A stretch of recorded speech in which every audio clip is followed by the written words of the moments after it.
함께 말씀 보겠습니다. 학개서 1장의 말씀입니다. 학개서 1장 12절부터 15절까지 말씀 우리 함께 교독하겠습니다. 제가 먼저 1장 12절 말씀 읽겠습니다. 학개서 1장 12절부터 15절까지 말씀입니다. 스알디의 아들 스룹바벨과 여호사닥의 아들 대제사장 여호수아와 남은 모든 백성이 그들 하나님 여호와의 목소리와 선지자 학개의 말을 들었으니 이는 그들 하나님 여호와께서 그를 보내셨음이라. 백성이 다 여호와를 경외하매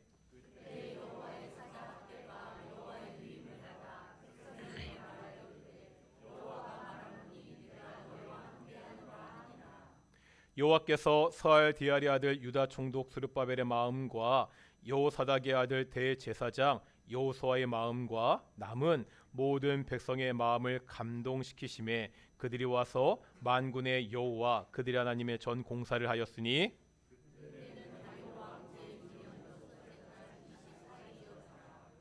아멘. 이 시간 갈릴리 찬양대 찬양으로 함께 영광 돌리시겠습니다. 좌우들 간사하겠습니다. 하나님이 우리와 함께 하십니다. 우리 동인교회 예배도 하나님의 영광의 임재가 있는 우리 귀한 예배가 되기를 소망합니다. 도인이 제대한 거죠? 그렇죠? 우리 도인이 제대해가지고요. 제가 어렸을 때 봤는데 벌써 제대해서 이렇게 함께 예배해서 너무 감사하고요. 우리 보니까 이래저래 좀 아프신 분들도 많고 동인교회 가족들 중에서도 좀 아프신 분들도 많으시더라고요. 우리 동인의 성도들도 건강하셨으면 좋겠고 우리 아프신 가족들이 있는 가정들도 많으니까 좀 많이 좀 기도해 주셨으면 좋겠습니다. 우리가 그동안 살아오면서 무언가에 크게 흥분해 본 일이 있으십니까? 지금 말씀드리는 흥분은 누가 내 성질을 건드려서 화를 내는 것이 아닙니다. 어떤 일에 대한 기대와 기쁨 때문에 흥분하는 것을 이야기합니다. 가슴이요 기분 좋게 두근두근하는 거죠. 저는요 일반 대학을 졸업하고 신학대학원에 갔을 때 이런 기분이 들었습니다. 오랫동안 기도하고 결정한 일이었습니다. 이제 내 평생에 가야 될 일이 정해졌습니다. 그 첫걸음이었던 신학대학원을 갔을 때 제 마음속에 조그만 흥분이 있었습니다. 국가적으로 보면 월드컵이나 올림픽 같은 큰 행사 때 많은 사람들이 함께 흥분하며 기뻐하게 됩니다. 그러면 우리의 신앙은 어떻죠? 교회 다니면서 교회 공동체 일로 흥분해 본 적이 있으십니까? 우리 교회가 이제 무언가 제대로 하고 있구나. 이제 우리 동인교회가 꿈틀꿈틀 움직이기 시작하는구나. 개인적으로 어떠시죠? 내 신앙으로 인해서 막 흥분되었던 그러한 기억들이 있으신가요?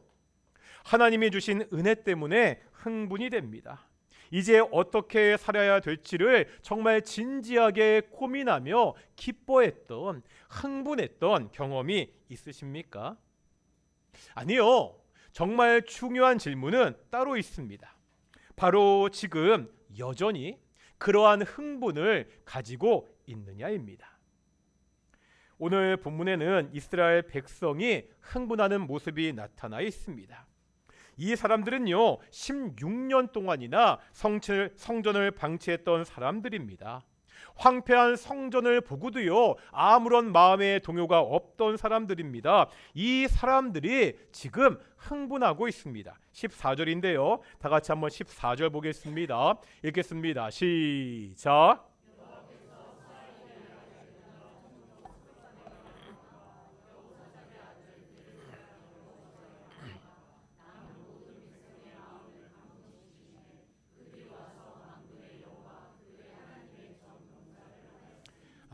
아멘. 여기 중간에 보면 모든 백성의 마음을 감동시키심에. 근데 이 구절을 우리가 전에 보았던 개역 한글 성경은 감동이라고 번역하지 않고요 흥분이다 이렇게 번역하고 있습니다. 본문의 분위기를 보면 감동이라는 말보다는요 흥분이라는 번역이 더 느낌이 잘 살아나고 있습니다. 그래서 앞으로 이 부분을 흥분이라고 그렇게 하겠습니다. 지금 이스라엘 백성이 흥분하고 있습니다. 16년 동안이나 성전을 방치했던 사람들입니다. 황폐한 성전을 보고도 마음에 아무런 도전이 없던 그러한 사람들입니다. 그런데 이 사람들이 다시 흥분하고 있다는 거예요. 이 흥분은요, 한두 사람에게 일어난 일이 아닙니다. 14절에 보면 세 부류의 사람들이 나오고 있습니다. 가장 먼저 나오는 사람이 스알디엘의 아들 스룹바벨입니다. 이 사람은요, 뭐라고요? 유다 총독이라고 이야기하고 있습니다. 다음에 여호수아가 나오는데 이 사람은 어떤 사람이라고요? 대제사장입니다. 다음 모든 백성들이 나오고 있습니다. 다시 말하면 정치 지도자인 스룹바벨, 종교 지도자인 여호수아, 모든 백성의 마음이 다 함께 흥분하고 있다는 거예요. 영어 성경 NLT를 보면 이것을 더욱 강렬하게 그렇게 표현하고 있습니다. 어떻게 표현하고 있죠? 한번 보시겠습니까? 하나님이 그 열정의 불꽃을 스파크드, 불꽃을 일으켰다, 이렇게 번역하고 있습니다. 이제 여기서 우리가 한번 생각해 봐야 되는 것이 있습니다. 본문이 말하는 흥분이 뭐냐는 거예요. 먼저 감정적인 흥분을 생각할 수 있죠. 무언가에 대한 기대와 소망으로 우리의 기분이 마구 업되는 것, 그것도 흥분입니다. 하지만 오늘 본문이 말씀하는 흥분은 단순한 감정이 아니라는 거예요. 김희보 박사님의 책에 보면 이렇게 설명하고 있습니다. 우리말로 흥분이라고 번역된 단어는 시브리어로 우르라는 단어입니다. 어떤 단어의 뜻을 정확하게 알고자 할 때 이 단어가 성경의 다른 곳에서 어떻게 쓰였는지 찾아보는 것이 좋습니다. 사사기 5장 12절인데요. 사사기 5장 12절 말씀 읽겠습니다. 시작.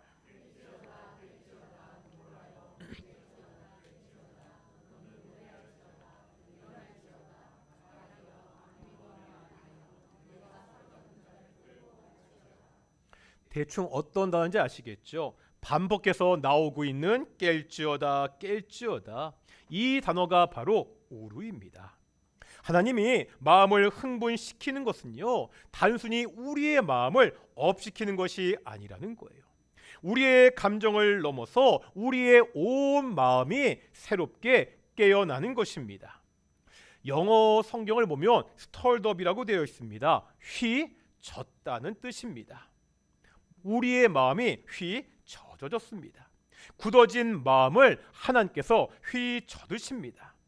아무런 감동이 없는 마음을, 하나님에 대한, 하나님의 나라에 대한 아무런 관심도 없던 마음을 오랜 시간이 지나서 신앙적으로 완전히 굳어진 것도 모르고 있는 이 마음을 일깨워서 휘젓는 것이 흥분입니다. 그런데 이 말을요, 우리가 잘 아는 말로 바꿀 수 있습니다. 뭐가 좋을까요? 바로 부흥입니다. 하나님이 우리의 마음을 휘젓습니다. 휘젓음으로 우리의 마음이 새롭게 깨어나는 것, 그게 바로 부흥입니다. 한때 이 부흥이라는 말이 한국 교회를 휩쓸었습니다. 이 부흥을 위한 수많은 집회들이 있었습니다. 그런데 부흥은 집회가 아닙니다. 부흥 찬양 부르며 눈물을 흘리는 것이 아닙니다. 부흥 콘서트에 가서 수천 명이 하는 그 노래에 감격하는 것이 아니라는 거예요. 뭐가 부흥이라는 거요? 굳어진, 딱딱해진 나의 신앙이 새롭게 일깨워지는 것입니다. 감동과 감격이 없는 공동체에 하나님의 휘젓음이 있는 것이 부흥입니다. 그로 인해서 우리의 마음이 열리고 우리가 온전히 하나님께 향하게 되는 것입니다. 우리 동인교회가 이 부흥을 경험해야 됩니다. 개인적으로도 공동체적으로도 이 부흥이 있어야 됩니다. 우리의 굳어진 마음이 깨어나서 새롭게 돼야 됩니다. 오직 하나님 때문에 흥분하는 일이 우리 가운데 있어야 됩니다. 그러면 어떻게 이런 부흥이 가능하죠? 다시 반복입니다. 이스라엘 백성은요, 성전을 아무런 대책도 없이 16년 동안이나 방치했습니다. 성전은 황폐해져 가고 있는데 자기 집 짓기만 바빴습니다. 이런 사람들의 심령을 깨운 것이 뭐냐는 거예요. 거기에 대한 해답이 오늘 본문 12절에 있습니다. 12절 말씀 같이 읽겠습니다. 시작.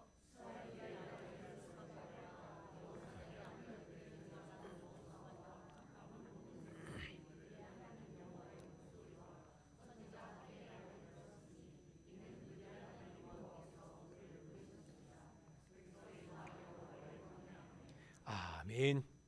어떻게 흥분이 시작되고 있죠? 12절 중간쯤에 보면 어떠한 말씀이 있습니까? 그들의 하나님 여호와의 목소리와 누구의 말을? 선지자. 하나님의 말씀을 전하는 선지자 학개의 말을 들었을 때 흥분이 시작되고 있습니다. 하나님의 목소리, 하나님의 말씀입니다. 이 말씀을 전하는 선지자의 말이라는 거예요. 지금 백성들이요, 하나님의 말씀을 듣고 있습니다. 하나님의 말씀으로 공동체 안에서 흥분이 시작되었습니다. 오직 하나님의 말씀으로 이스라엘 공동체 가운데 부흥이 시작되고 있습니다. 하나님의 말씀이 시작입니다. 오직 하나님의 말씀을 통해 공동체가 새로운 도전을 받을 수 있습니다. 오직 하나님의 말씀을 통해서 우리의 신앙이 성장할 수 있습니다. 기독교는 말씀의 종교라는 이야기를 여러 번 드립니다. 이런 말씀 드린 적이 있죠. 한국교회 선교 역사를 보면 다른 나라와 좀 특이한 점이 있다고 말씀드렸습니다. 뭐가 특이하죠? 대부분의 나라는요, 어떻게 처음 예수님을 믿게 되었습니까? 선교사들이 그 나라에 들어가서 그 복음을 듣고 사람들이 예수님을 믿게 되었습니다. 하지만 우리나라는 달랐다는 거예요. 선교사가 들어와 활동하기 전에 그 선교사들이 들어와 보니까 이미 조선 땅에 예수님을 믿는 성도들이 있었습니다. 어떻게 이 사람들이요, 선교사들이 전도도 하지 않았는데 예수님을 믿게 되었습니까? 이유가 뭐라고요? 그 조선 땅에 선교사보다 뭐가 먼저 들어왔지요? 성경이 먼저 들어왔습니다. 한번 그림 보여주시겠습니까?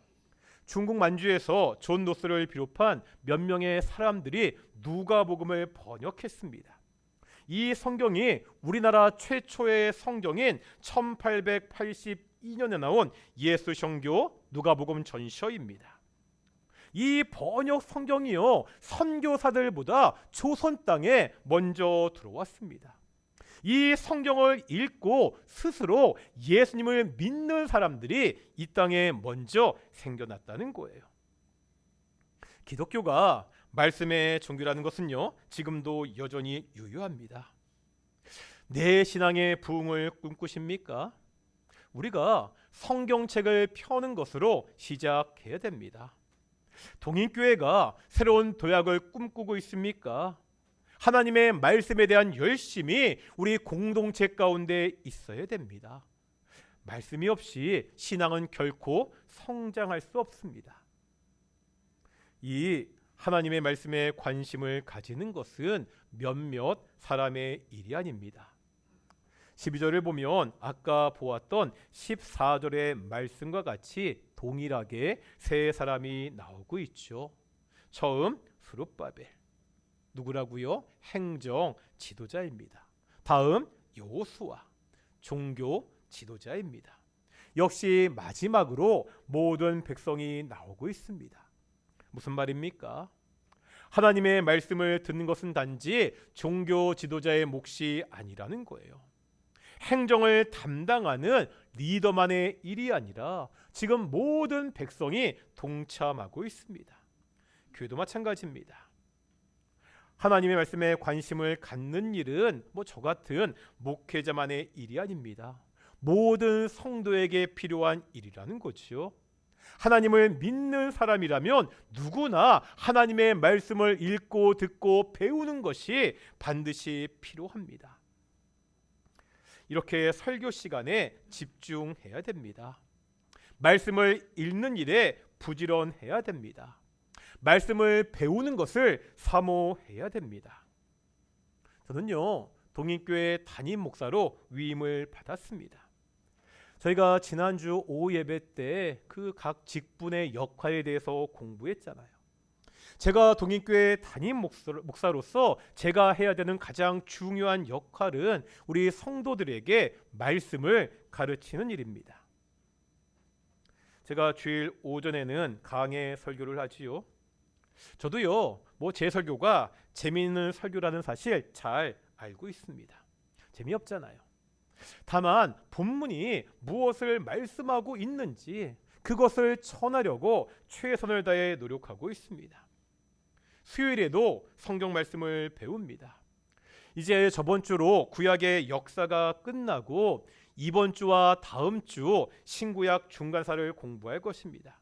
그 뒤에는 다시 신약 교회의 역사를 사도행전을 통해서 함께 배울 것입니다.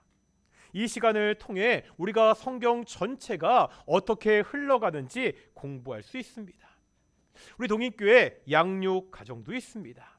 새 가족을 위해서요, 신앙 기초반, 신앙 성장반, 신앙 심화반이 있습니다. 또 제자 훈련과 사역자 훈련도 있습니다.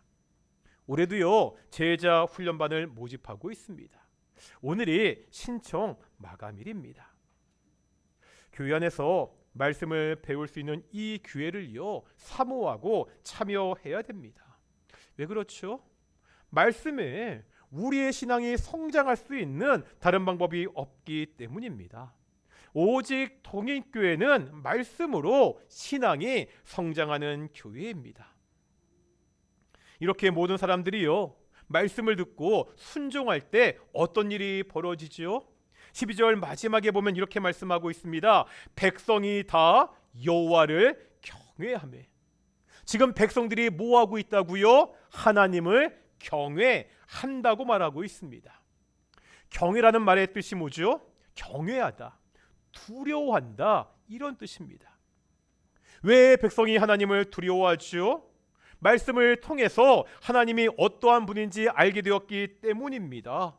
하나님이 어떠한 분인지 온전히 알게 될 때 우리에게 나타나는 자연스러운 반응이 두려움입니다. 이 두려움은요, 하나님이 겁나서 무서워하는 것이 아닙니다.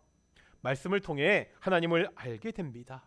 어떤 분이시죠? 천지를 창조하시고 지금도 이 땅을 다스리는 만왕의 왕이신 하나님, 완전히 거룩하시고 선하신 그 하나님, 그 엄청난 하나님 앞에서 우리 왜소한 인간들이 두려움을 느끼는 것은 당연합니다.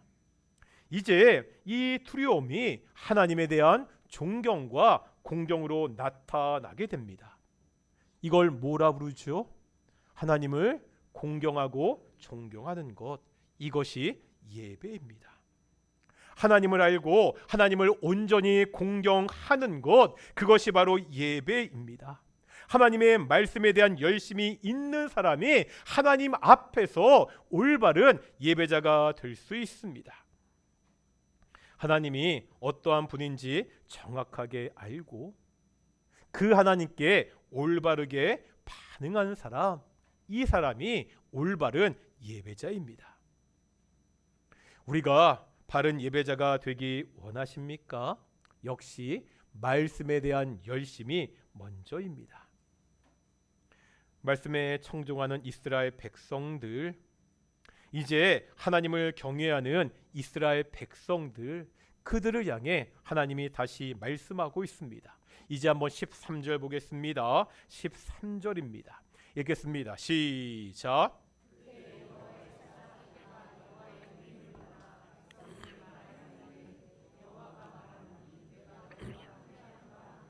아멘. 마지막에 하나님이 뭐라고 말씀하고 있죠? 내가 너희와 함께 하노라.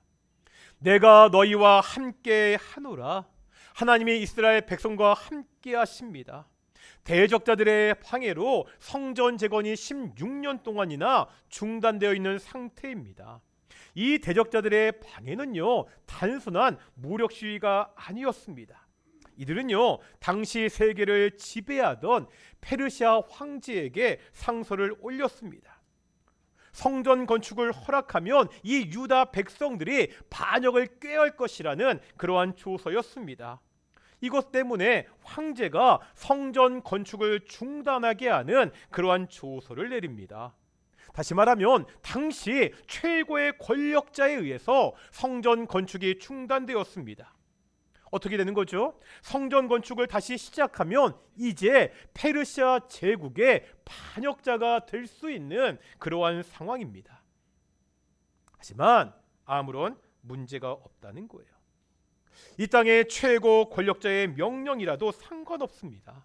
그 권력자의 마음이 바뀌어서가 아닙니다. 그 권력자보다 더 큰 권력을 가지고 계신, 비교할 수 없는 힘을 가지고 계신 그 하나님께서 뭐라 말씀하신다고요? 내가 너희와 함께 하노라. 상황은 바뀐 것이 없습니다. 여전히요, 세상의 권력은 하나님의 백성을 압박하고 있습니다. 하지만 지금의 상황은 이전과는 전혀 다른 양상이라는 거예요. 이유가 뭐지요? 하나님이 함께 하십니다.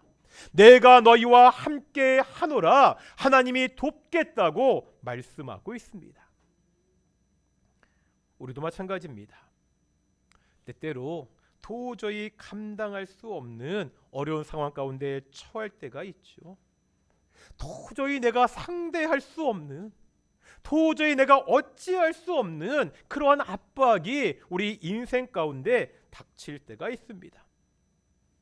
그럴 때에도 절망하지 않고 포기하지 않고 소망을 가질 수 있는 근거가 뭐지요?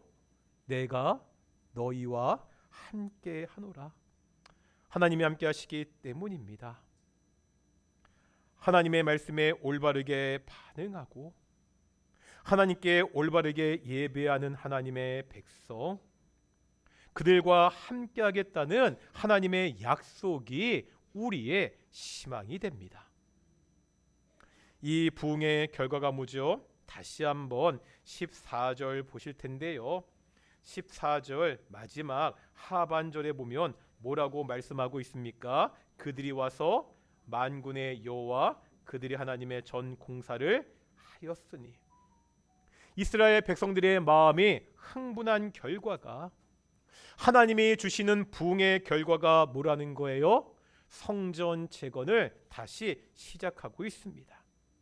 황폐해진 하나님의 성전을 다시 건축하고 있습니다. 이게 내 한순간 감정적인 동요로 끝나지 않습니다. 내가 부흥회 때 실컷 울고 났더니 내 마음에 찜찜했던 것들이 다 없어졌다, 이런 차원이 아니라는 거예요.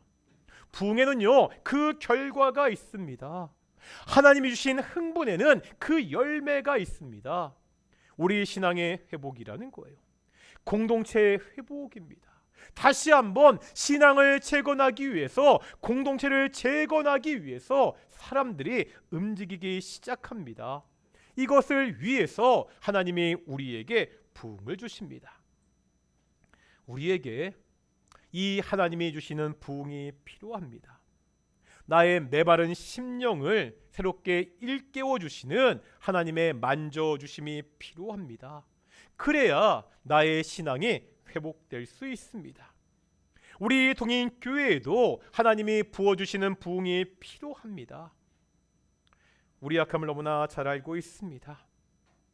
우리의 무너진 부분들을 잘 알고 있습니다.